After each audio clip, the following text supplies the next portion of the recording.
دەنگ و ڕەنگی ڕەسەنایەتی و دیمەنی سەرنجڕاکێش و ئارامی و ئاسوودەیی لە ماڵەکەی بەدی دەکەی.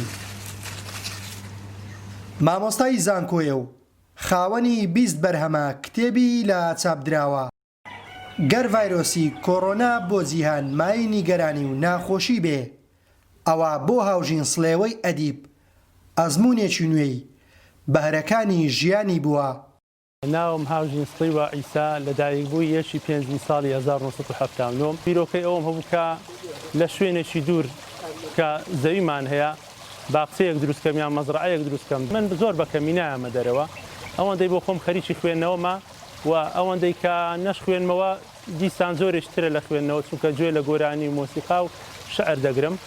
بۆیە هەمیشە لە دنیای بیرکردنەوە و خەیاڵ و ئەندێشە و شعر و خوێندنەوەدام زات ئەوەی بۆ کەسێک شتەکەم بۆ بخوێنێتەوە وەکو شعر و گۆرانی کە گوێ لێ ڕادەگرم یان بۆ خۆم شت بخوێنمەوە.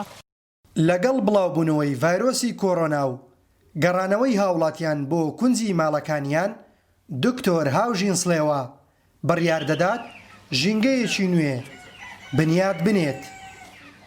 لەو باخچەیەدا هەندێک چیمەنم چاندووە، ئیتر نافوڕە و لەوانش ئەوەم کردمە 2 حەقل لایەشان بۆ هەندێک مریشکی جوان، ئەوەش هەندێک پەڕەور و کۆتر و ئەوانە.